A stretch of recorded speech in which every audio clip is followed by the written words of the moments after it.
News.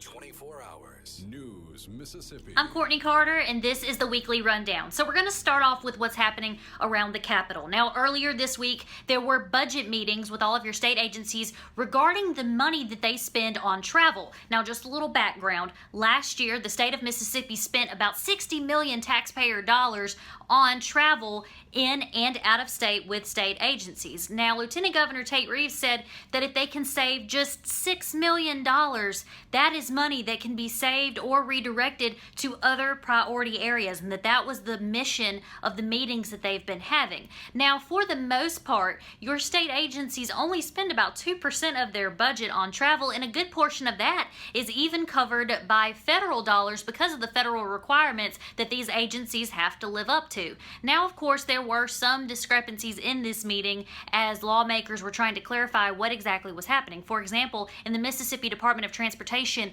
one person alone racked up travel expenses of over $18,000.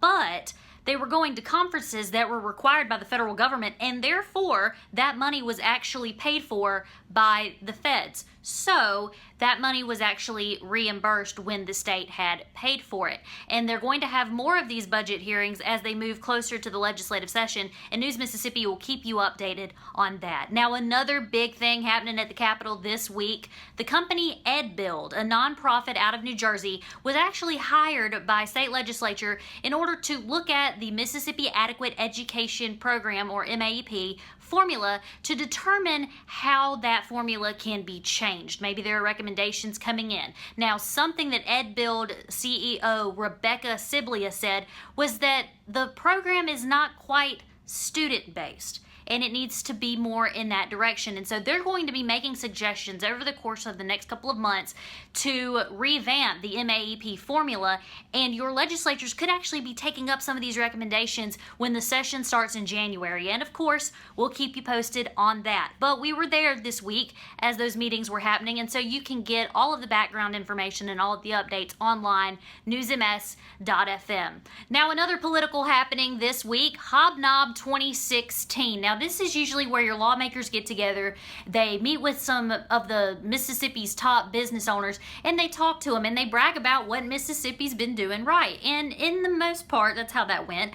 But when Attorney General Jim Hood took to the stage, he actually had some critiques about too much time and money being spent on HB 1523, where it could have been spent on roads and things of that nature. And we've got the video of that for you online at newsms.fm. Now on to what's coming up. Monday is actually Halloween, and News Mississippi has been following some different ways that you can both enjoy and be safe during this holiday season. So there's this thing called the Teal Pumpkin Project. I don't know if you've heard of it, but if you know that a child in your area has a food allergy, or maybe if you don't and you just want to make sure that your treats are for all kids, then you can put out a teal pumpkin and maybe keep these non-food treats separate from the candy treats. And so what this does is kids who have peanut allergies or anything like that, they see your teal pumpkin and they go, okay, there's a treat I can actually keep there. And so they go and they knock on the door and they do their trick or treat, and you're able to give them a gift that isn't tied to food so that they don't have to worry about their allergies. That could be anything, little toys.